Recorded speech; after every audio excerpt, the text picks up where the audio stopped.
Ladies and gentlemen, good day and welcome to the Oswal Pumps Q2 FY26 earnings conference call hosted by Nuvama Institutional Equities. As a reminder, all participant lines will be in the listen-only mode, and there will be an opportunity for you to ask questions after the presentation concludes. Should you need assistance during the call, please signal an operator by pressing star, then zero on your touch-tone phone.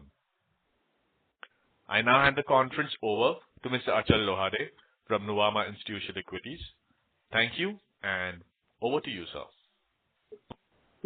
Thank you, Rio. Good afternoon, everyone. On behalf of Nuvama Institutional Equities, we welcome you all for the earnings call of Oswal Pumps Limited. The management is represented by Mr. Vivek Gupta, Chairman and Managing Director, Mr. Shivam Gupta, Whole-Time Director, Mr. Subodh Kumar, Chief Financial Officer, and Mr. Sanjeev Sancheti, IR Advisor, Atos Advisor, LLP. Without further delay, I hand over the call to Mr. Sancheti for opening remarks, followed by Mr. Vivek Gupta, and then we'll take the Q&A. Over to you, Sanjeev. Thank you, Achal. Good afternoon to all the participants on the call. It is my pleasure to welcome you to the Oswal Pumps Limited Q2 FY26 earnings call. Joining me today are the members of the senior management team of the Oswal Pumps, Mr. Vivek Gupta, Chairman and Managing Director, Mr. Shivam Gupta, Whole-Time Director, and Mr. Subodh Kumar, CFO. Before we begin, I would like to draw your attention to the safe harbor statement included in the earnings presentation. This has also been uploaded on the BSE and NSE website for your reference. With that, I will now hand over the call to Mr. Vivek Gupta for his opening remarks. Over to you, Vivek ji. Thank you, Sanjeev ji, and very good afternoon, everyone. So, on behalf of Oswal Pumps Limited, I warmly welcome all of you to our quarter 2 FY26 earnings call. We are pleased to report operating revenue of around rupees 540 crores, reflecting a strong 73.9% year-on-year growth and 5% growth over the sequential quarter. This sustained momentum was primarily driven by the continued execution of our PM Kusum and Magal Tela orders. Our EBITDA margin for the quarter stood at 24.7%, and our operating EBITDA margin stood at 23.7%, reflecting a quarter-on-quarter decline of 3.68%. The primary reason was the L1 price in PM Kusum and Magal Tela tenders, which fell by an average of 7.5%, impacting the margin of over 80% of our core revenue. In addition, certain one-time factors contributed to margin pressure, including approximately rupees 40 crore of module sales of significantly lower margins compared to complete pumping systems, and a one-time expense of 2.5 crore related to increasing the authorized capital of our subsidiary. These factors together caused an estimated 1.8% decline in operating EBITDA margins, which we expect to recover in quarter 3 FY26.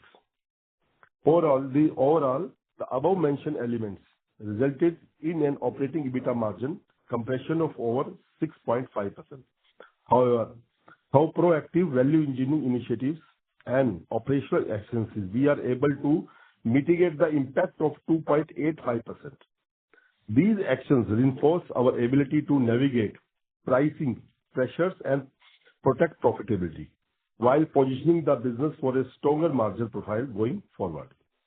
While the rate revision contributes to put pressure on margins, we are progressing toward the completion of several key backward integration and value engineering projects, which will positively impact our operating profitability by another 1% from quarter 4 FY26. Operationally, we continue to deepen our leadership in the solar pumping ecosystem. As of October 31st, 2025, we have successfully executed over 80,000 solar pumping systems under various government programs, further solidifying our position as one of the largest integrated solar pump providers in the country. Looking ahead, we have a strong order book exceeding 18,800 pumps, consisting of direct PM Kusum, Magal Tela, indirect PM Kusum and export orders, and a near-term pipeline of over 30,000 pumps across major states including Maharashtra, Haryana, Karnataka, Madhya Pradesh. These orders, along with the robust near-term pipeline, position us well to achieve our financial year 26 targets. Additionally, we anticipate the launch of PM KUSUM 2 before the end of this fiscal. Given our integrated business model and strong execution capabilities, we are extremely well placed as well as confident to leverage the opportunities that will arise from the upcoming program. Separately, we proposed shifting the solar module expansion project to a land parcel located adjacent to our existing plant. This proposed change is driven by several practical and strategic considerations as outlined below. The proposed land parcel is situated immediately adjacent to the existing facility of Oswal Solar Structure Private Limited. This proximity offers significant logistical benefit, including seamless coordination, reduced transportation time and cost, and overall operational efficiencies. The proposed land is a vacant industrial parcel leased under an agreement for a period of 15 years, commencing June 25-24, with the provision of extension upon mutual agreement. Given the adjacence to the existing facility, the current skilled workforce can be leveraged more effectively for the expanded operations. Moreover, existing R&D, laboratory, and administrative infrastructure can be shared, resulting in meaningful cost savings. The proposed large land parcel offers a substantially larger area of 28,000 square meters compared to 13,983 square meter area available at the earlier location. This enhanced space allows for optimized plant layout and design efficiency, ample storage of raw materials and finished goods, scope for future scalability and expansion. The proposed land is already classified as industrial land since it is adjacent to the existing OSSPL facility. The project will be treated as an extension of the current unit. As a result, only amendments or updates to the existing regulatory approvals and licenses will be required. No new approvals are necessary, thereby minimizing administrative processes and associated costs. Existing Oswal Solar Structure Private Limited facility has an independent electricity feeder that can be shared with the new unit, resulting in cost optimization. Members may also note that no funds have been deployed on the initially proposed project land, although the land located has changed. The intended utilization of funds remains exactly as disclosed in the prospectus. The expansion is being executed in phases, the first of which has already commenced, and this change will not impact the overall project timeline. This proposed relocation is expected to significantly enhance operational efficiency, reduce cost, and deliver superior long-term value. All other elements of the object clause remain unchanged. Overall, this will be a value accretive to all the stakeholders and for which we will seek shareholders' approval. With that, I will now hand it over to our CFO, Mr. Subodh Kumar, who will walk you through the financials in more detail. Over to Subodh. Thank you, Vivek sir, and good afternoon, everyone. I will now take a few minutes to walk you through the financial highlights for the quarter. As mentioned earlier, I hope you have had a chance to review our earnings presentation and press release. So let's begin with the top line. So operating income for quarter 2, financial year 26, stood at 540 crores, which represent a 73.9% growth year-on-year basis and a 5% increase quarter-on-quarter basis. Operating EBITDA for the quarter stood at 128 crores, reflecting a 26.5% year-on-year growth and 9.1% quarter-on-quarter degrowth. This translates into an EBITDA margin of 23.7%, while EBITDA margin for H1 financial year 26 remained healthy at 25.5%. Profit after tax was 98 crores, up 48.3% year-on-year and 3% Q-on-Q basis, with a PAT margin of 17.8%. H1 financial year 26 PAT margin stood at 18.1%. Now, on to the return ratios and balance sheet metrics. Despite the capital infusions, our returns ratio remains strong. Return on net worth stood at 40%. Return on capital employed was 45.9%. Our receivable days stood at 138 days as of September 2025, compared to 126 days at the end of June 2025. This increase was primarily driven by two reasons. First and the foremost reason was under PM KUSUM and the Magal payment terms. Under this program, disbursements are linked to the RMS data, which require pumps to operate for at least 90 days before payment are released. So due to extended monsoon across the country, pumps used by farmers during the quarter was lower than expected. This delayed the generation of RMS data, consequently lengthening the receivable cycle. With the monsoon season now over, we expect the situation to improve in the current quarter. And the second reason was delay in disbursement of bank loan to the Magal. The disbursement process experienced temporary delays. However, it is expected to be completed within the next 10 to 15 days, which will help improve the receivable cycle going forward. So we reported a net debt positions of 38 crores as on quarter end. Coming to IPO fund utilization, as you are aware, the primary objectives were to fund capacity expansion and reduce debt. Out of the total fresh issue proceeds of 842 crores, we have already deployed approximately 478 crores towards these goals. Looking ahead, backed by our strong order backlog and supportive industrial tailwinds, we are confident in the sustaining our growth momentum. For financial year 26, we are targeting revenue growth in the range of 50 to 60% with a medium-term goal of maintaining a CAGR of 30 to 35%. The one-time margin impact witnessed during the quarter is not expected to reoccur in the remainder of the financial year, and further cost saving for at least 100 basis points we are expecting by Q4 financial year 26. We believe we should end Q3 with an operating EBITDA margin in the range of 25.5% to 26% and Q4 with an operating EBITDA margin in the range of 26.25% to 26.75%. We expect PAT margin to be in the range of 17.5% to 19%. We remain committed to disciplined execution, financial prudence, performance, and sustainable growth. So with that, now we open the floor for questions. Thank you. Thank you very much. We will now begin the question and answer session. Anyone who wishes to ask questions may press star and 1 on their touchtone telephone. If you wish to remove yourself from the question queue, you may press star and 2. Participants are requested to use handsets while asking questions. Ladies and gentlemen, we will wait for a moment while the question queue assembles. To ask questions, please press star and 1.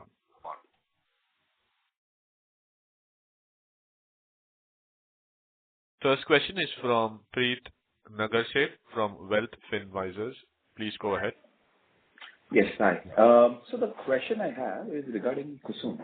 I'm reading some reports where there is some indication that KUSUM itself might get extended because they are running behind the targets for both B and C components. Now, my question is this, that in the scenario they get extended into next year and KUSUM 2 gets further delayed, what becomes of our growth outlook for the subsequent years? Okay. आपने सब नाम mister प्रीत है sir मेरा नाम. या please जी देखिए, सबसे पहले तो कुसुम 2 जो गवर्नमेंट से एमएनआरई से हमें गाइडलाइन आई है, जो डिस्कशन हुई है कि in the month of Jan is expected to come, और कुसुम 2 में हम लोग सब लोग पूरे इंडस्ट्री बहुत ज्यादा बुलिश है, और इवन जो पूरी डिपार्टमेंट है एमएनआरई है, he is very keen to introduce. इसलिए उस पीएम कुसुम 2 में जो भी प्रॉब्लम्स है उसको थोड़ा सा जज करके थोड़ा आराम से वो लॉन्च कर रहे हैं, नंबर 1. लेकिन अगर 1 मिनट के लिए मान लेते हैं कि पीएम कुसुम 2 की स्कीम किसी वजह से थोड़ी सी डिले होती है, तो भी आज की डेट में जो स्टेट गवर्नमेंट्स हैं, जैसे फॉर इंस्टेंस महाराष्ट्र की अगर बात करते हैं, महाराष्ट्र में मागल टेला में स्टेट गवर्नमेंट ने अपने ऑर्डर्स और अपने टेंडर्स को कंटिन्यू किया हुआ है. तो वहां पर पीएम कुसुम 2 की वजह से वो ऑर्डर्स की डिले नहीं होने वाले हैं, ना ही हो रहे हैं. Presently all states are doing, like MP भी उसी तरह से काम कर रहा है, कर्नाटका भी उसी सीक्वेंस में काम कर रहा है, क्योंकि अप टू 31 मार्च 25 तक, इस कैलेंडर ईयर तक पीएम कुसुम 1 की टोटल स्कीम गवर्नमेंट ऑब्सोलेट बंद कर देगी, इसको आगे कंटिन्यू नहीं करेगी, ये क्लियर है। लेकिन इस बीच में जितनी भी स्टेट एजेंसीज है वो पीएम कुसुम 2 की वेट नहीं कर रही हैं, वो अपनी schemes as per understanding by central government and state government वो अपनी स्कीम को कंटिन्यू कर रही हैं सब्जेक्ट टू प्राइसेस। मतलब जो पीएम कुसुम 1 के जो प्राइसेस हैं उनसे अगर प्राइसेस स्टेट गवर्नमेंट से इक्वल या माइनस रहते हैं तो किसी तरह के स्टेट गवर्नमेंट को कोई इशू नहीं है। इसलिए यहाँ पर कोई भी, मुझे नहीं लगता है किसी भी इंडस्ट्री में किसी भी आदमी को कोई भी कंसर्न नहीं है regarding this volume, regarding this growth. तो सर क्वेश्चन ये होता है कि इन द सिनेरियो कि कुसुम 1 थोड़ा लंबा चलता है और स्टेट स्कीम्स आ जाती है, तो आप जो, चलो ये साल तो 50-60% आपका ऑलरेडी पेंसिल्ड है because of your pipeline, but next year के लिए आप जो 35% CAGR सोच रहे हैं वो आप शायद उसको क्या 25% पे रखोगे? मैं सिर्फ समझना चाह रहा हूँ कि इम्पैक्ट क्या आ सकता है। मैं मानता हूँ ये नहीं होगा, बट फिर भी देखिए मैं आपको जी एक चीज बताना चाहूंगा। देखिए ये स्कीम ना अपने आप में एक कंपाउंडिंग स्कीम है। कंपाउंडिंग से मतलब किसी वजह से अगर गवर्नमेंट की पीएम कुसुम 2 अगर डिले होती है तो ये पूरी की पूरी सोलर सेल को इम्पैक्ट करेगी, जिसमें गवर्नमेंट ने बहुत बड़े PLI स्कीम्स दी हुई है और सोलर सेल को ALCM के अंदर भी लाने की कोशिश हो रही है ताकि इंडियन सेल इंडस्ट्री को प्रमोट कर रही है गवर्नमेंट। सो आज की डेट में सबसे बड़ा कंज्यूमर जो DCR सेल का है वो पीएम कुसुम है, राइट। सो पीएम कुसुम किसी भी वजह से डिले का मतलब है कि पूरी सोलर सेल इंडस्ट्री को एक अनसर्टेनिटी में डालना। तो नंबर 1 पॉइंट, वहां पर गवर्नमेंट की ऐसी कोई मंशा नहीं है, क्योंकि जितना भी डीपली हम लोगों से सेंट्रल मिनिस्ट्री ने पूरी इंडस्ट्री से मीटिंग के दौरान डिस्कस किया है तो दे आर वेरी बुलिश और वो बहुत बड़े अच्छे वॉल्यूम के साथ आ रहे हैं। और उनकी प्रॉब्लम क्या है, वो ये चाहते हैं कि जितनी भी परेशानियां या जितनी भी प्रॉब्लम्स आप लोगों को इम्प्लीमेंटेशन में आई हैं वो फ्यूचर में ना आए, इसलिए थोड़ा सा टाइम ज्यादा ले रहे हैं उसको लॉन्च करने के लिए, ताकि और ज्यादा एग्रेसिव वे में पीएम कुसुम 2 में ये जो सोलर पंप की लॉन्च इंस्टॉलेशन है बहुत एग्रेसिव वे में हो। This is the only reason. तो वॉल्यूम ग्रोथ को और CAGR को लेके मुझे तो लगता नहीं कि किसी भी जगह कोई गैप दिख रहा है या कोई कंसर्न दिख रहा है, क्योंकि हर डिपार्टमेंट, हर स्टेट बहुत ज्यादा बुलिश है और definitely we are very much bullish. तो यहाँ पर कोई कंसर्न मुझे दिख नहीं रहा अगले आने वाले सालों में भी। Right, thank you sir. दूसरा क्वेश्चन था sir on the EBITDA margin. अभी आपका जो लास्ट कॉल था वहां पे ऐसा पूछा गया था कि भाई कौन सी चीज आ रही है जो शायद आपको कुछ स्ट्रेस डाले या टेंशन में डाले, और आपका आंसर अच्छा था कि आपने बहुत सोचा पर कुछ लग नहीं रहा था। नाउ ये क्वार्टर में suddenly there is one time EBITDA dip. चलो ठीक है, फुल ईयर हाफ ईयर फिर भी 25% आया, तो अगले जो हाफ ईयर बचता है उसमें आपका क्या गाइडेंस रहता है ये EBITDA मार्जिन के लिए? ओके, देखिए अगर हम यहाँ पर बात करते हैं, अभी मैं ऐसे इसको डिवाइड करता हूँ क्वार्टर 3 से, तो क्वार्टर 3 में हम एक्सपेक्ट कर रहे हैं अराउंड 25.5% के आसपास का EBITDA मार्जिन, उन्हें 25.5 से 26% का EBITDA मार्जिन हम लोअर साइड में एक्सपेक्ट कर रहे हैं, जो हम we are very much confident कि जो हम अचीव कर लेंगे। एंड क्वार्टर 4 में अगेन हम एक्सपेक्ट कर रहे हैं 27% के आसपास का जो EBITDA मार्जिन हम एक्सपेक्ट कर रहे हैं, अराउंड 26.75 मैक्स ये एक्सपेक्ट कर रहे हैं। इसका रीजन क्या है, देखिए अगर आप देखेंगे 1.8% का EBITDA मार्जिन हमारा वन टाइम कॉस्ट इनकर हुई है जो कि आगे फ्यूचर में नहीं होने वाली है। सो ये एक सबसे बड़ा बेनिफिट मिलने वाला है। सेकंड, हमारी कंपनी ने बहुत वैल्यू इंजीनियरिंग पे काम किया है जिसका इम्पैक्ट अगर हम देखेंगे तो मागल तेला का जो टेंडर है वो टेंडर पिछले पीएम कुसुम 1 के कंपैरेटिवली बहुत लोअर गए हैं, उसका इम्पैक्ट 7.5% का टोटल टेंडर के प्राइसेस में आया है।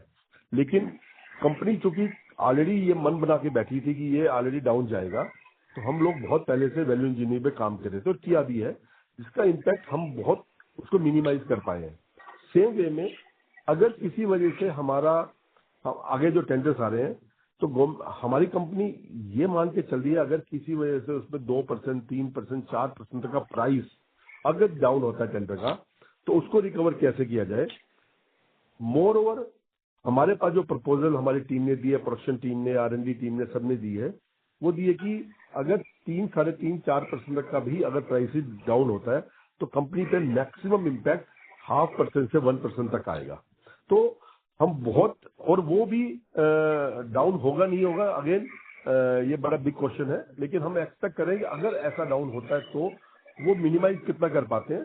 तो हम लोग हर एक फ्रंट पे जी बहुत एग्रेसिवली काम कर रहे हैं, ये मान के चल रहे हैं कि जितनी फैसिलिटीज हमारे पास बैकवर्ड है उसको और अच्छी तरह से हम लोग इक्विप कर रहे हैं, और R&D तो डेफिनेटली हम लोग बहुत स्ट्रॉन्ग कर रहे हैं। या थैंक यू। चलिए, thank you sir, and wishing you guys all the best. Thank you breezy, thank you very much. Thank you. The next question is from Raman KV from Sequent Investments. Please go ahead. Hello, sir. Can you hear me? या हाँ जी रमन जी, मैं सुन रहा हूँ। Yes. Sir, मेरा सिर्फ एक ही question है। ये क्वार्टर में हम लोग ने कितने पंप्स एग्जीक्यूट किए और पिछले क्वार्टर के कंपैरिजन में एंड पिछले साल सेम क्वार्टर के कंपैरिजन में? Can I have the figures? Okay, I need 1 minute. इस क्वार्टर में टोटल नंबर ऑफ पंप हम लोग किए हैं 48। इस क्वार्टर में हमने करीब 48,000 पंप्स डिलीवरी किए हैं क्वार्टर 2 में। क्वार्टर 1 में था 56,000। टोटल 80,000 है ना? नहीं, मैं पूरा total not solar and non solar मिला के। नहीं ये आप ये रमन जी, आप सिर्फ सोलर पंप की बात कर रहे हैं या टोटल पंप की बात कर रहे हैं? Solar plus normal. Okay, so quarter 2 में हमने टोटल पंप सप्लाई किए 48,000 एंड क्वार्टर 1 में हमने करीब 51,000 टोटल पंप सप्लाई किए। इसमें सोलर और नॉन सोलर दोनों वैरायटी आ गई। और पिछले साल सेम क्वार्टर also. पिछले साल Q1 में Q2 FY25। सर अभी मेरे पास इमीडिएट वो डाटा नहीं है, लेकिन मैं अच्छा। निकाल दूंगा। मुझे And, लगता है तकरीबन 30-35% कम होगा इसमें, 40, around 35 to 40% quantum last quarter 1 और लास्ट क्वार्टर 2 में कम होगा इससे अप्रोक्सीमेटली। पर हमारे एग्जैक्ट फिगर आपको दे देंगे, पर अप्रोक्सीमेटली ये डिफरेंस आएगा। एंड सर, ये 48,000 पंप्स में से सोलर कितने थे? सोलर कितना थे इसमें? 48 में सोलर थे 23,000। सोलर थे इसमें 23,000 pumps. Okay, understand. Hello, yeah, understood, sir. And sir, my second question is, आपका जो सोलर मॉड्यूल का कैपेक्स है वो कब तक ऑपरेशनलाइज हो जाएगा और when will the impact be on the EBITDA margins? या देखिए, EBITDA मार्जिन पे तो डेफिनेटली उसकी वजह से कोई इफेक्ट नहीं आएगा, क्योंकि ऑलरेडी हम 600 मेगावाट की कैपेसिटी में काम कर रहे हैं। सो जो हमें आगे फ्यूचर में पंप्स के ऑर्डर ज्यादा मिलने वाले हैं, जो हमारे प्लान्स है, बड़े प्लान्स है, तो डेफिनेटली हमने सोलर मॉड्यूल की उस कैपेसिटी को सप्लाई चेन और प्रॉफिटेबिलिटी, सेम प्रॉफिटेबिलिटी को इंटैक्ट करने के लिए किया हुआ है। तो जो टाइमलाइन हम लोगों ने सोलर प्रोजेक्ट में एक्सपेंशन में रखी हुई है वो विद इन टाइमलाइन चल रहा है। सो इस फाइनेंशियल ईयर में हम करीब 0.75 750 मेगावाट का हमारा प्लांट ऑपरेशन में आ जाएगा इसी फाइनेंशियल ईयर में। एंड नेक्स्ट फाइनेंशियल ईयर के आई थिंक फर्स्ट H1 तक हमारा 750 मेगावाट वो भी ऑपरेशन में आ जाएगा। सो हम जो हमारी नीड पंप्स की जो एक्सपेक्टेशन है, क्वांटम की जो बिजनेस ग्रोथ हम देख रहे हैं, सो साइमल्टेनियसली जो ये प्रोजेक्ट लगेंगे वो हमारी नीड को पूरा करते जाएंगे। समझ गया सर। ये जो 23,000 सोलर पंप्स आपने इंस्टॉल किया है उसमें कितना megawatt of solar module use किया है? तकरीबन 23,000 में तकरीबन मान लीजिए 100 मेगावाट अप्रोक्सीमेट 100 मेगावाट मान लीजिए। अच्छा, सो अराउंड 20,000 सोलर पंप्स में usually around 100 megawatt of solar module, ये यूनिट इकोनॉमिक्स है। हाँ, अगर जनरल एक बात करें तो 5 किलोवाट में हम एक एवरेज बना लेते हैं, मतलब नॉट एग्जैक्टली एवरेज, मतलब 5.5 आ जाए, 5.8 आ जाए, बट प्रैक्टिकली अगर देखें तो 5 किलोवाट की एवरेज एक चलते हैं। तो 20,000 मतलब 23,000 मतलब 100 मेगावाट 110 मेगावाट के आसपास का ये क्वांटम आता है। Okay, understood sir, thank you sir. Right, thank you Raman ji. Thank you. Next question is from Gaurav Agarwal from VA Capital. Please go ahead. Hello Gaurav ji, good evening. थोड़े क्वेश्चन थे sir, I had a few question. Firstly, the price of a 7.5 HP pump is 3,30,000. Right. And ये जो PM कुसुम scheme है उसमें पूरे 7.5 HP pump के लगते हैं या फिर लेस कम के भी लग सकते हैं, ज्यादा के भी लग सकते हैं। ओके, देखिए गौरव जी, इसमें क्या है कि हर स्टेट में हर किसान की अपनी एक रिक्वायरमेंट है। तो मैं ऐसे बात करता हूँ, अगर ये क्वांटिटी हरियाणा से आती है या पंजाब से आती है तो यहाँ पर मोरलेस 7.5 HP और 10 HP के ज्यादा पंप की रिक्वायरमेंट रहती है। लेकिन यही रिक्वायरमेंट अगर महाराष्ट्र से आती है तो वहां पर 3 HP और 5 HP की रिक्वायरमेंट ज्यादा रहती है। लेकिन अगर यही रिक्वायरमेंट राजस्थान से आती है तो वहां पर 5 HP और 7.5 की रिक्वायरमेंट रहती है। सो डिपेंड ऑन द एग्रीकल्चरिस्ट जो है, फार्मर है, उसकी क्या नीड है। पर मोरलेस हर स्टेट में अलग अलग रेटिंग की रिक्वायरमेंट रहती है। सो ब्रॉडली अगर हम, इसलिए हमने जब रमन जी को बताया कि हमारा 5 किलोवाट की एवरेज इसलिए है कि कहीं पर 7.5 किलोवाट भी चलता है, कहीं पर 3 किलोवाट भी, कहीं पर 10 किलोवाट भी, तो वो एवरेज आउट करते हैं तो ब्रॉडली 5 किलोवाट, 5.5 किलोवाट, 4.5 किलोवाट ये आ जाता है। तो 5 HP का पंप अप्रोक्सीमेटली क्या आवश्यकता रहता है? 5 HP का मैं आपको अप्रोक्सीमेट, वैसे तो स्टेट टू स्टेट थोड़ा बहुत वेरी भी करता है हल्का फुल्का, लेकिन मोरलेस मैं मानता हूँ 2.5 लाख के आसपास का इसकी कॉस्ट आती है। 2,65,000, 2,60,000 के आसपास की कॉस्ट आती है। So now in the second quarter, you have done 23,000 solar pumps and 25,000 other pumps. उसमें 25,000 जो other pumps है उसका average cost क्या रहेगा? Average pump? उसका देखिए, उस पे जो 25,000 है उसमें ओनली पंप्स हैं, जबकि हम 23,000 जो पंप्स हम सेल कर रहे हैं ये कंप्लीट कॉम्बो है। मतलब इसके अंदर हम pump, motor, controller, solar module, solar structure, solar BOS, cable and accessories and services, ये सब कॉम्बो का हम सप्लाई कर रहे हैं। बट अगर हम बात करते हैं बाकी पंप्स की जो एक्सपोर्ट मार्केट में है या हमारे पैन इंडिया नेटवर्क में है, तो वहां पर वैरायटी ऑफ पंप्स बहुत ज्यादा है। जैसे डोमेस्टिक पंप की वैल्यू अगर चलते हैं तो तकरीबन 2,500-3 हजार रुपए की एक पंप की वैल्यू है। लेकिन वही एग्रीकल्चर पंप की वैल्यू करते हैं तो करीब 20,000 से 40,000 रुपए तक की वेरी करती है। यही एक्सपोर्ट मार्केट में बात करते हैं तो करीब 10,000 से 20,000 के बीच में वेरी करती है। सो डिपेंड करता है कि कौन से रीजन में क्या डिमांड आ रही है। पर अप्रोक्सीमेटली मे बी 8-10 हजार रुपए की एवरेज आएगी। ये मान के चले 10,000 की एवरेज आएगी, ये मान के चलेंगे। या 8-10 हजार की एवरेज रहेगी ना? राइट।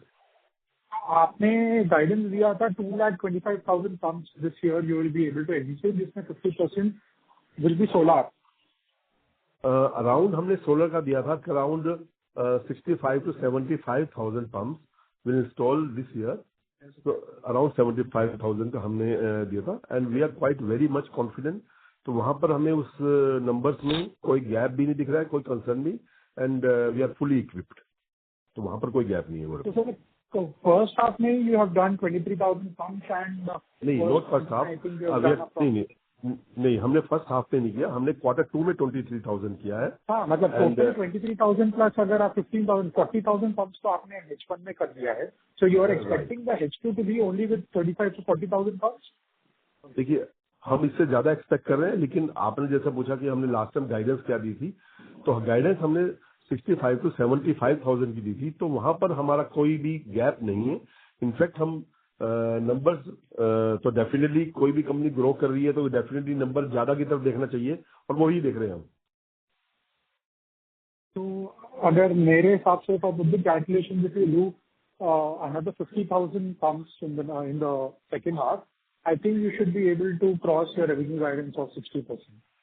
तो देखिए, ये बड़ा अर्ली रहेगा, पर मैं ये जरूर कहूँगा जो आपने कहा है तो डेफिनेटली आपकी जो बेस्ट विशेज है वो हमारे ये पहुंच गई है। तो हम उम्मीद करेंगे जो आपके मुंह से निकले हुए जो वर्ड्स है वो बहुत अच्छी तरीके से पूरे हों।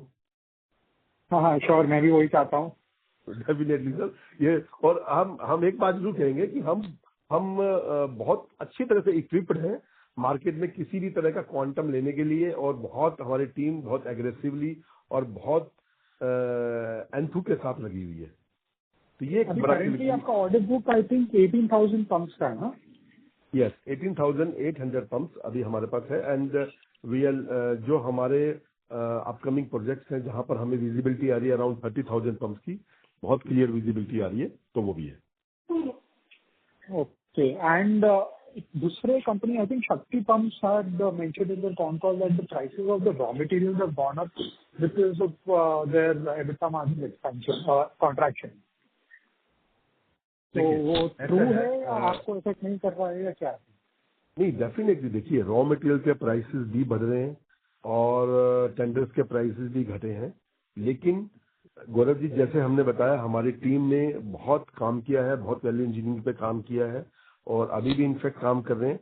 तो वो सब चीज सब लेके हमारा ये जो अभी आपके सामने ईबीटा मार्जिन आया है, ये प्रैक्टिकली आया है, जिसमें 1.8% इम्पैक्ट वन टाइम का है। मतलब ये हम रिकवर करने की पोजीशन में है Q3 तक। तो मुझे नहीं लगता कि जो प्राइसेस को लेके जो इम्पैक्ट आना था अभी तक, वो तो आ ही चुका है। अगर फर्दर कोई टेंडर्स के प्राइस और डाउन जाते हैं वो अलग बात है, या आज के बाद कोई रॉ मटेरियल के प्राइसेस और ज्यादा बढ़ते हैं, तो वो बड़ा एक मतलब एक इसके बारे में कुछ भी कहना आज के दिन बहुत नहीं है। पर बहुत ज्यादा क्लियर विजिबिलिटी ऐसे आ नहीं रही है कि आने वाले टाइम में immediate prices of raw material बहुत बढ़ने वाले हैं। जो इंक्रीज आना था काफी हद तक आ भी चुका है। Can I intervene, Sanjeev here? I think one thing we have to understand that on the sell side, I think the price are not expected to go down, and I think we're already seeing some softening on sell prices. But that apart, I think by DNA, the company is very backward integration oriented and very frugal. So on every quarter to quarter, they work on value engineering to reduce the cost. And I think that's the DNA why we are like 3 to 4% ahead in margins from the competition in the market. So that, I think, is very important for us to understand. Okay, last question, sir. The complete capacity for the next year will be 5 lakh pumps. So how much are we targeting to utilize the capacity next year? देखिए, जैसा हमने prospectus में IPO fund के बारे में utilisation में, वो company बहुत एग्रेसिवली उस पर काम कर रही है और we are quite very much confident कि अगले साल आई थिंक फर्स्ट क्वार्टर तक, अगले साल के FY26 में या मैक्सिमम सेकंड क्वार्टर तक हम अपनी कैपेसिटीज को अचीव कर लेंगे। जो 5 लाख की है, मे भी थोड़ा सा ज्यादा अचीव करेंगे कैपेसिटी को। और चूंकि मार्च तक भी हमारी कैपेसिटीज बहुत अच्छी हो जाएंगी, तो जो क्वांटम हम एक्सपेक्ट कर रहे हैं FY27 में, तो वहां पर कैपेसिटी को लेके हमें कोई गैप नहीं दिख रहा है। और उसी अकॉर्डिंगली जहां से हमें इंफॉर्मेशन आ रही है कि इस रेंज की रिक्वायरमेंट आने वाली है, तो हम पहले उसी कैपेसिटी को एनहांस करने के लिए पहले प्लान कर रहे हैं। तो वो कोई इशू नहीं, वो प्रॉपर प्लान में चल रहा है sir. Okay, sir. Thank you very much. Thank you, Gaurav ji. Thank you. Thank you. The next question is from Surendra, who's an individual investor. Please go ahead. Good afternoon जी। और पहले तो आपने जो गाइडेंस दिया था उससे थोड़ा बेटर रिजल्ट दिया है, तो कांग्रेचुलेशंस ऑन दैट।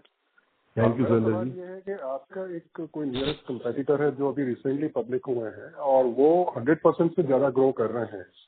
अब आपकी तो एग्जीक्यूशन कैपेसिटी काफी अच्छी है, आपकी वैल्यू इंजीनियरिंग भी है, तो क्या आप भी ज्यादा फास्ट ग्रो कर सकते हैं कि ऐसा पॉसिबल नहीं होगा? देखिए सुरेंद्र जी, डेफिनेटली हम लोग बहुत अच्छे ढंग से ग्रो करेंगे, लेकिन एक चीज जो हम लोग बहुत कॉन्शियस हैं वो है अपने ब्रांड वैल्यू को लेके। और प्लस हम लोग की जो स्ट्रेटेजी है कि हम लोग पूरे इंडिया लेवल पे ग्रो करें। हम मतलब अपने आप को हर स्टेट्स में अपनी प्रेजेंस लेके आए, वहां पर टीम एग्जीक्यूट करें। अगर मान लीजिए हम किसी एक स्टेट को लेके ज्यादा फोकस करते हैं या वहां पर ग्रोथ करते हैं, तो वो थोड़ा सा हमें हमारी इंटरनल टीम को कंफर्ट नहीं आता है। सो आज के दिन किसी एक या दो स्टेट्स में ज्यादा काम है, but we are very much optimistic और हमें विजिबिलिटी भी बहुत क्लियर है कि बहुत लंबी चौड़ी रिक्वायरमेंट आने वाले टाइम में डिफरेंट स्टेट्स में आने वाली है। जैसे ही मल्टीपल स्टेट्स में जो रिक्वायरमेंट आएगी, तो वहां पर आप सुरेंद्र जी देखेंगे कि ओसवाल सबसे ज्यादा वहां पर ग्रो करने वाला है। क्योंकि आज हमारी प्रेजेंस लद्दाख में भी है, हमारी प्रेजेंस गोवा में भी है, हमारी प्रेजेंस असम में भी है, मेघालय में भी है, सिक्किम में भी है। अगर हम कर्नाटका की बात करें वहां भी है, हिमाचल की बात करें, हरियाणा बात करें, उत्तराखंड बात करें, बिहार, झारखंड, वेस्ट बंगाल, तो हम थोड़ी क्वांटिटी हो ज्यादा क्वांटिटी हम कोशिश कर रहे हैं कि हर जगह हम पहुंच पाए, ताकि वहां का ज्योग्राफिकल चैलेंजेस हमें पहले से आइडिया हो, हमारी टीम हैबिचुएटेड हो और धीरे धीरे टीम वहां पर हम बिल्डअप कर पाए, वहां के एजुकेशन, वहां के ट्रेनिंग, वो सब कर पाए। ये रीजन है। ठीक है, तो आप मतलब इंफ्रास्ट्रक्चर बिल्ड कर रहे हैं ताकि आने वाले फ्यूचर में you become the biggest player, तो इट इज हाईली अप्रिशिएटेड। मेरा दूसरा सवाल ये था कि इसमें एंट्री बैरियर कितना है? क्योंकि एक कंसर्न जरूर ये होगा कि कोई भी अगर इंडस्ट्री बहुत अट्रैक्टिव हो तो बहुत सारे प्लेयर्स उसमें नए नए प्लेयर्स आते जाते हैं, और फिर वो वही होता है कि टेंडर के रेट्स कम होते जाते हैं because there are too many people. तो मतलब आपको क्या लगता है इसमें वो और नए प्लेयर्स आने का है क्या? मतलब एंट्री बैरियर काफी ज्यादा है कि काफी बिल्कुल कम है? देखिए इसको हम दो पार्ट में डिवाइड कर सकते हैं सुरेंद्र जी। डेफिनेटली अगर मैं बात करूं कि जो सेटअप हम लोगों का है, अगर इस सेटअप के हिसाब से बात करूं तो डेफिनेटली बहुत बहुत ज्यादा स्ट्रॉन्ग एंटी बैरियर है, मतलब इजिली नहीं आ सकते। लेकिन अगर मैं दूसरे एंगल से बात करूं तो इस स्कीम में एज ए ईपीसी प्लेयर जो सिर्फ वो प्रोडक्शन भी नहीं करते हैं, उनके पास टीम भी नहीं है, वो सब हर चीज आउटसोर्स करते हैं, वो सिर्फ ईपीसी का काम करते हैं, तो वहां पर डेफिनेटली हर टेंडर में नंबर ऑफ ईपीसी प्लेयर पुराने टेंडर के कंपैरेटिवली ज्यादा बढ़ रहे हैं, इसमें कोई डाउट नहीं है। यही रीजन है, अगर आप देखेंगे तो पहले वाले टेंडर से जो ये टेंडर आया था करीबन ओवरऑल 10% से 11% के प्राइसेस को डाउन किया, जिसमें हम लोग मेंटली प्रिपेयर थे, और जो प्राइसेस को इम्पैक्ट आया भी है उसका।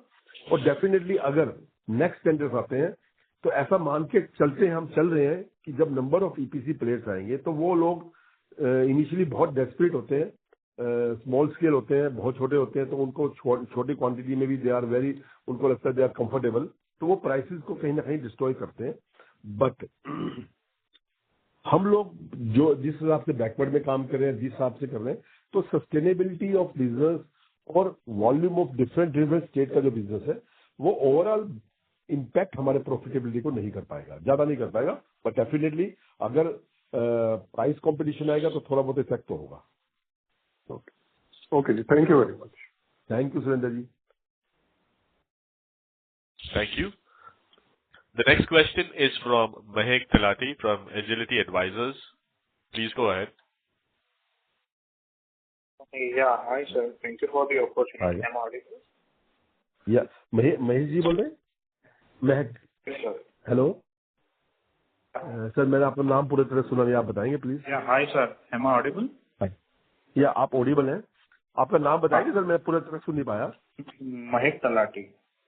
महक। महक, ओके सर, महक जी। सर, तो मुझे ये समझना था कि जब हम बोल रहे कि प्राइस ड्रॉप आ रहा है टेंडर में, बट अभी हम जो एग्जीक्यूशन कर रहे हैं उसमें तो फिक्स्ड प्राइस होगा ना, जो पहले टेंडर्स जीते थे। ये प्राइसिंग मैकेनिज्म कैसे वर्क करता है, एक्सप्लेन करेंगे? ओके सर, देखिए क्या था, जब ये पीएम कुसुम 1 आया तो पीएम कुसुम 1 का टेंडर जब हुआ तो उस पूरे टेंडर में एक ही प्राइसेस थे अक्रॉस इंडिया, मतलब क्लस्टर वाइज। तो वहां पर पूरे टेंडर को 4 या 5 क्लस्टर्स पे डिवाइड किया था, तो क्लस्टर वाइज रेट में थोड़ा बहुत फर्क होता था ड्यू टू ट्रांसपोर्टेशन। लेकिन पीएम कुसुम में हर स्टेट्स को एक क्वांटम एलोकेट किया गया था। उस क्वांटम के बाद वो ऑटोमेटिकली अगर उस स्टेट ने वो क्वांटिटी पूरी कर दी है, सप्लाई कर दी है, तो जो क्वांटिटी दूसरी स्टेट को दिया गया तो उस स्टेट को उस क्वांटिटी में से पीएम कुसुम में डाइवर्ट नहीं हो पाया। तब स्टेट गवर्नमेंट ने क्या किया, हर मैक्सिमम स्टेट गवर्नमेंट ने अपने लोकलाइज टेंडर को कॉल किया। जैसे मागलटेला महाराष्ट्र का टेंडर है, उन्होंने अपना लोकलाइज टेंडर बनाया, जिसमें कंडीशनल सेंट्रल गवर्नमेंट की ये थी कि जो प्राइसेस पीएम कुसुम 1 का आया अगर उससे एक्सीड करेगा तो जो सब्सिडी 30% की सेंट्रल गवर्नमेंट शेयर करता है, हम मैक्सिमम उतना ही शेयर करेंगे जो पुराने टेंडर के हिसाब से। बट जब ये टेंडर फ्लोट हुआ स्टेट गवर्नमेंट से, तो डेफिनेटली जैसे मैंने कहा कि नंबर ऑफ ईपीसी प्लेयर जो रीजनल प्लेयर थे वो भी पार्टिसिपेट किए और भी लोगों ने पार्टिसिपेट किया, तो डेस्पिट में उन लोगों ने प्राइस को डाउन किया। तो ये स्टेट गवर्नमेंट के टेंडर चल रहे हैं जो मैं आपसे, और उन्हीं टेंडर्स में हम लोगों ने सप्लाई किए मागलटेला में। Okay. So sir, so we get orders from Magartela or we get orders from Maharashtra state on Kusum. So there are two order patterns, right? In the for example in Maharashtra, either PM Kusum or Magartela, right? देखिए वैसे तो broadly क्या है कि मागलटेला की जो scheme है वो स्टेट की स्कीम है और स्टेट ही इसको एग्जीक्यूट कर रहा है, प्लान कर रहा है। लेकिन ब्रॉडली अगर हम देखेंगे, क्योंकि 30% सब्सिडी सेंट्रल गवर्नमेंट दे रही है तो पीएम कुसुम में दे रही है, तो मागलटेला में भी 30% सब्सिडी दे रही है, तो ब्रॉडली ये भी स्कीम अंडर पीएम कुसुम की आती है, ठीक है। लेकिन क्योंकि डायरेक्ट पीएम कुसुम 1 के टेंडर में ये नहीं थी, ये एडिशनल टेंडर देखी हुई है, लेकिन under the norms, under the terms and condition of central government, right. Yes Mahesh ji. Hello? We seem to have lost the line from Mr. Mehak. We'll move to the next question. The next question is from Janak from Wealth Finvisor. Please go ahead. Okay. Sir, congratulations on good set of numbers. मेरे थोड़े questions थे। जो आप बोल रहे हैं कि 2 lakh pump से जो 5 लाख पंप जाने वाले हैं, वो कौन से ईयर में एग्जैक्टली होगा? Secondly, we are a debt free company, तो ये कंपनी का आपका डेट का क्या होगा in the next 2 years? What will be the debt equity ratio? कि अगर हम इतना एक्सपेंशन कर रहे हैं तो शायद थोड़ा डेट भी लेना पड़े मे बी। थर्ड क्वेश्चन मेरा था, you can go ahead. Okay, देखिए, सबसे पहले आपका क्वेश्चन है कि हमारी 2 लाख पंप की अभी कैपेसिटी है। सो हमने जैसे बताया कि हम H1 27 तक ये कैपेसिटी 5 लाख तक की अचीव कर लेंगे, नंबर 1 पॉइंट। और ये कैपेसिटी इसलिए अचीव की है कि ताकि जो विजिबिलिटी हमें FY 27, 28, 9 में आ रही है, हम अपनी कैपेबिलिटी और कैपेसिटी की वजह से वो कोई भी अपॉर्चुनिटी मिस ना करें। सो एज पर हमारी जो गाइडेंस है, अगर हम FY 27 की बात करें तो तकरीबन 1,10,000 पंप की हमने अपनी विजिबिलिटी दिखाई है सोलर पंप में इंस्टॉलेशन की। अप्रोक्सीमेटली यही है ना? राइट। और सेकंड, अगर हम डेट की बात करते हैं तो आज कंपनी डेट फ्री है, लेकिन उसी के तौर पे हमने अपनी गाइडेंस दिखाई है कि जो कंपनी के पास कैश जनरेट होने वाला है, उस कैश जनरेशन से ऑटोमेटिकली हमारा वो पैसा जो हमारी कैपेसिटीज और सेल इंक्रीज हो रही है, वो हमारा वहां पर एमोटाइज हो रहा है। हमें एक्स्ट्रा किसी तरह की बोरोइंग की रिक्वायरमेंट नहीं रहने वाली है। वो सारा पूरा हमने हमारे फाइनेंशियल सिस्टम में कैलकुलेट है, तो वहां पर मुझे नहीं लगता हमारा कोई गैप आ रहा है। स्टिल अभी तक भी कोई गैप नहीं आ रहा है। ओके सर, एक और चीज जाननी थी, हम ज्यादातर गवर्नमेंट प्रोजेक्ट्स पे डिपेंडेंट है, तो आर वी ऑल्सो ट्राइंग कि हम लोग ज्यादातर जो पेनिट्रेशन है जनरल मार्केट में भी करें?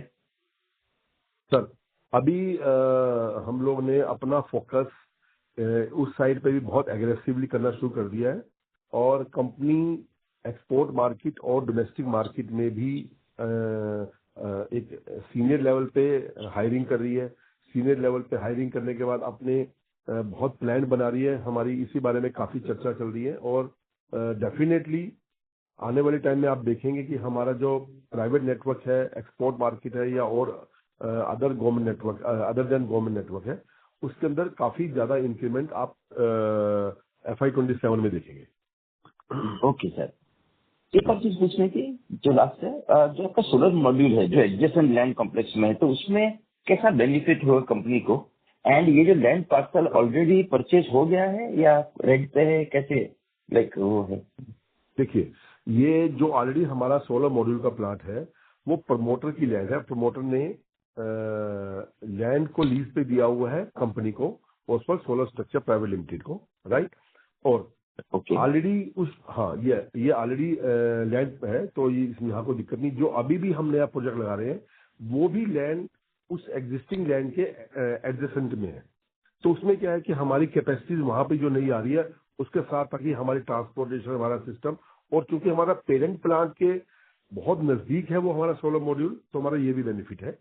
तो वहां पर ये पॉइंट है।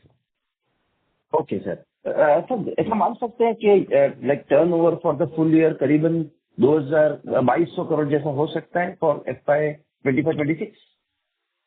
डेफिनेटली सर, देखिए, यही हमने अपना व्यू पॉइंट लिया हुआ है कि हमने पहली अर्निंग कॉल में भी ये विजिबिलिटी दी थी कि 50 से 60% के करीब हम लोग इस साल ग्रोथ देख पा रहे हैं।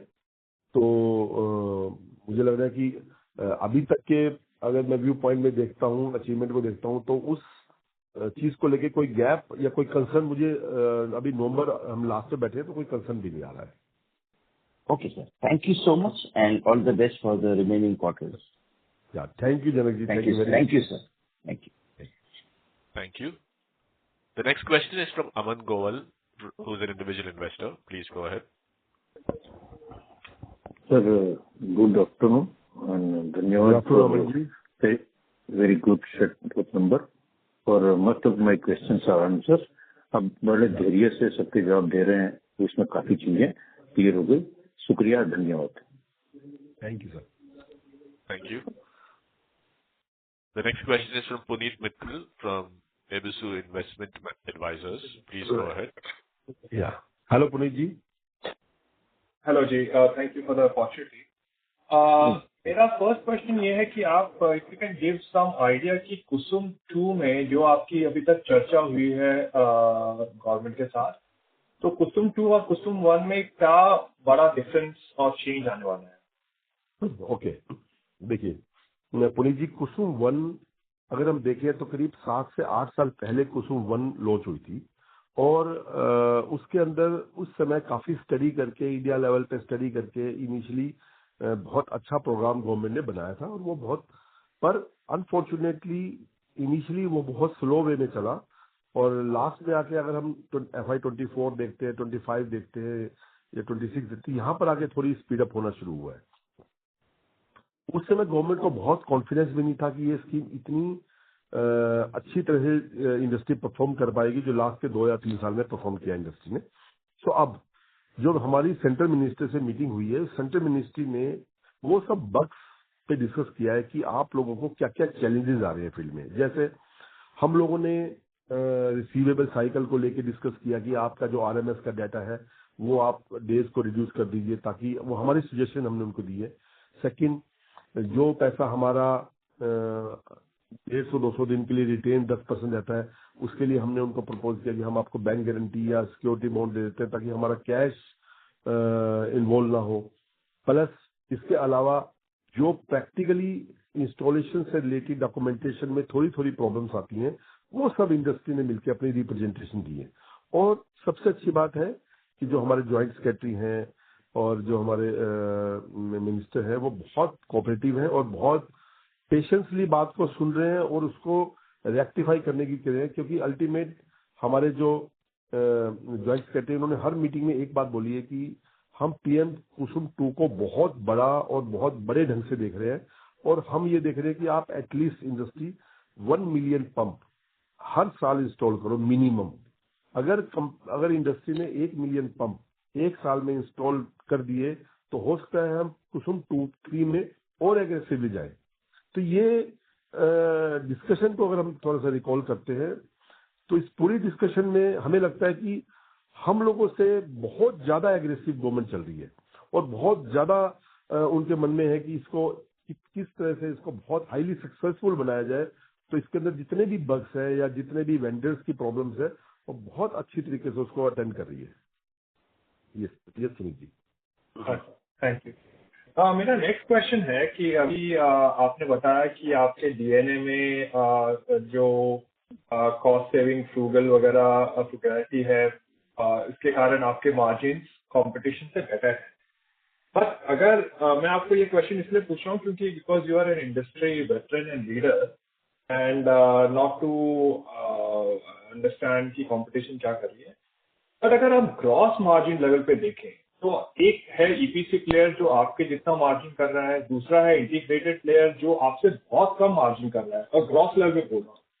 तो क्योंकि ये इंडस्ट्री काफी स्टैंडर्डाइज है, रॉ मटेरियल सब स्टैंडर्डाइज है, तो उतना मार्जिन का डिफरेंस ग्रॉस लेवल पे कैसे आ सकता है? अगर आप इस बारे में कुछ समझाएं तो it will be very useful.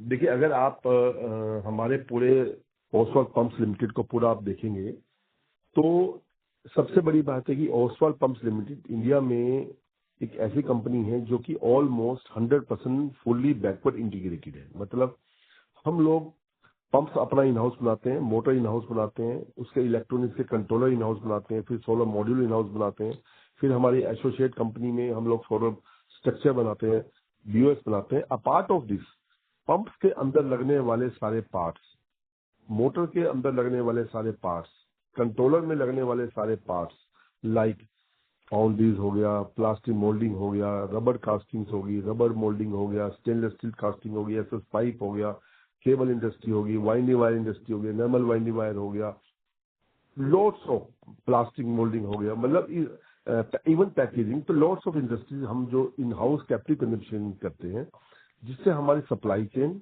As well as quality as well as R&D पे कंट्रोल रहे, ताकि मार्केट कंपटीशन के हिसाब से हम, अगर हमारी टीम को कोई डिजाइन चेंज करना पड़ रहा है मार्केट में, वर्ल्ड मार्केट में कोई नई इनोवेशन आ रही है, नई टेक्नोलॉजी आ रही है, तो उसको हमारी टीम R&D टीम स्टडी करती है कि क्या मार्केट में नया चल रहा है, तो ट्राई करते हैं कि वो इनोवेशन हमारी कॉस्ट में कितनी हमें कंट्रीब्यूट कर पाएगा, ये एक मेजर रीजन आ जाता है।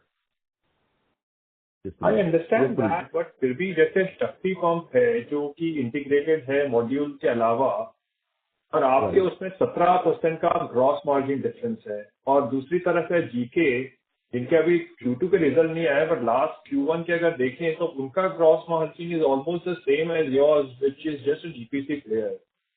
सर मेरा ग्रॉस मार्जिन और जीके का नहीं सर, ग्रॉस मार्जिन जीके और हमारा सेम कैसे हो सकता है?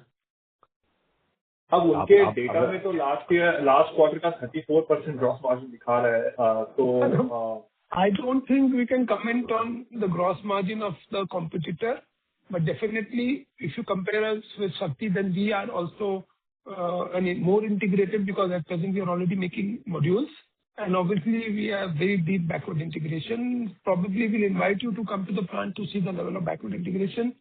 GK, I don't think we can comment how the gross margin is high. I think you need to ask them. Yes. We would love I think we'll definitely have the analysts come to your plant to understand better. मेरा last question ये है कि आप जो Q2 में जो 23,000 solar pump आपने किए हैं, उसमें से ये मागल तलैया का कितना है और बाकी स्टेट्स का कुछ बाइफर्केशन अगर आप दे सकते हैं? ओके, एक मिनट, जस्ट एक सेकंड होल्ड कीजिए पुनीत जी। करीब 9,200 टन का, और बाकी स्टेट वाइज नहीं ज्यादा होगा मागल तला 23,000 में से आउट ऑफ 23,000 अराउंड मागल तेला में हम लेके चलते हैं, जो तकरीबन क्वांटिटी है 11,000 से 12,000 की मागल तेला में क्वांटिटी है। बाकी रेस्ट हमारी अलग अलग स्टेट्स में है। हेलो, हाँ जी, बाकी अलग अलग स्टेट्स में। ठीक है, तो एक आपने जो इसमें बताया था कि क्योंकि जो ये स्टेट लेवल पॉलिसीज हैं उसमें जो छोटे मोटे जो नए ईपीसी प्लेयर आ जाते हैं बड़े एग्रेसिव हो जाते हैं। As far as I remember, जो कुसुम 1 में था, जो शुरू में ऐसी प्रॉब्लम आ रही थी, बाद में कुसुम 1 में उन्होंने एम्पैनलमेंट के लिए स्ट्रिक्ट रिक्वायरमेंट्स कर दी थी, जिससे ये छोटे ईपीसी प्लेयर्स नहीं आ पा रहे थे। सो ये डिफरेंस अभी भी है स्टेट लेवल और जो कुसुम 2 आएगा उसमें ये डिफरेंस रहेगा, ताकि कुसुम 2 में ये छोटे ईपीसी प्लेयर्स आके प्राइस डिस्टॉर्शन ना करते हैं। देखिए पुनीत जी, क्या था इसमें कि स्टेट गवर्नमेंट कुछ स्टेट गवर्नमेंट बहुत एग्रेसिव चलना चाह रही थी और चली भी हैं। उनका पर्पज, प्राइमरीली पर्पज ये था कि वो जो क्वांटिटी टेंडर्स निकाले वो ज्यादा से ज्यादा ग्राउंड लेवल पे एग्जीक्यूट हो। तो इन्होंने टेंडर्स की कंडीशंस में, एक्सपीरियंस में, फाइनेंशियल क्रेडेंशियल में बिडर को बहुत ज्यादा कंफर्ट दिया, जिससे कि बहुत लोग इनिशियली अट्रैक्ट हुए। स्पेशली अगर हम एसएमई को देखते हैं या उसको देखते हैं, उनके लिए उन्होंने बहुत रिलीफ दिए। तो ये एक वजह थी कि गवर्नमेंट चाह रही थी कि ज्यादा से ज्यादा पार्टिसिपेंट्स आए, और ज्यादा से ज्यादा लोग पार्टिसिपेंट आएंगे तो हमारा एग्जीक्यूशन और ज्यादा बड़े लेवल पे होगा और हमारे फार्मर्स ज्यादा बेनिफिट होंगे। तो that was the primary reason. अच्छा, तो ये जैसे मागल तलैया है, उसके अलावा आई थिंक एमपी ने चीफ मिनिस्टर जी ने अभी अनाउंस किया था कि 90% सब्सिडी का वो कुछ लॉन्च कर रहे हैं। उसके अलावा ये दोनों स्टेट्स के अलावा और कौन से स्टेट्स हैं जो स्टेट लेवल पे काफी एग्रेसिवली कुछ लेके आने वाले हैं? कौन सा? देखिए, हरियाणा का भी पीछे टेंडर आया था, तो वो उसका सारा प्रोसेस फिनिश हो चुका है। वो टेंडर बिड हो गया, एलोकेट हो गया। एलओआईज अभी तक उन्होंने नहीं दी है due to some internal reason, but वो भी स्टेट का टेंडर था। मागल तेला तो है ही। अभी एमपी का भी स्टेट ही टेंडर है, क्योंकि पीएम कुसुम का तो कोई टेंडर नहीं आ। अभी जब तक पीएम कुसुम की नई स्कीम नहीं आएगी तब तक टेंडर सेंट्रलाइज नहीं आ सकता। सो अभी जितने भी टेंडर्स आ रहे हैं, हम अगर कर्नाटका की बात कर रहे हैं या किसी भी स्टेट की बात करें, गोवा का टेंडर आया अभी रिसेंटली, तो वो सारे स्टेट टेंडर्स आ रहे हैं। अच्छा, thank you so much for answering all the questions and all the very best. Thank you Puneet ji, thank you very much. Thank you. We'll be able to take one last question. We take the last question from Raman KV from Sequent Investments. Please go ahead. Hello sir, can you hear me? या हाँ जी रमन जी, बिल्कुल सुनता हूँ। हाँ sir, मेरा सिर्फ एक ही question है अभी। सर मेरे को सोलर और नॉन सोलर पंप्स में what is the realisation difference and इन दोनों में किसका मार्जिन बेटर है? देखिए डेफिनेटली आज के दिन मैं ये बोलूंगा तो जो सोलर का कंप्लीट सेट हम सप्लाई करते हैं गवर्नमेंट को, तो डेफिनेटली हमारी रियलाइजेशन उसमें बेटर है। और डेफिनेटली हमने बहुत सालों से, पिछले कुछ सालों से सोलर पे बहुत काम किया है और सोलर के बैकवर्ड इंटीग्रेशन पे काम किया है, सोलर की टेक्नोलॉजी पे काम किया है। तो हमारे ओसवाल के पंप के मार्जिन आज के दिन सोलर पंप में कंपैरेटिवली नॉन सोलर पंप से ज्यादा है। तो बेसिकली तो फिर आपका मार्जिन भी सोलर पंप्स में ज्यादा होगा? डेफिनेटली। और आप sir backward integrated solar pump में है कि नॉन सोलर पंप्स में भी? नहीं, दोनों में है। बैकवर्ड इंटीग्रेशन हमारा सोलर पंप में भी है और नॉन सोलर पंप में भी। और जो टोटल रेवेन्यू आता है आपका फॉर एग्जांपल FY25 में, उसमें से सोलर पंप्स में से कितना आया रेवेन्यू? मतलब देखिए FY25 में अगर हम देखते हैं 70-75% के करीब हमारा सोलर पंप का रेवेन्यू है और 20-25% हमारा नॉन सोलर पंप का रेवेन्यू है। ठीक है, thank you. Thank you Raman ji, thank you. Thank you very much. We'll have to take that as the last question. I would now like to hand the conference back to the management team for closing comments. Thank you very much, all of you. Thanks a lot for taking out time in the evening on approaching the weekend. Really appreciate for the encouraging participation, and have a great weekend, everybody. Thank you. Thank you. Good day. Thank you very much. With that, we conclude today's conference. Thank you for joining us, ladies and gentlemen. You may now disconnect your lines. Yeah, thank you.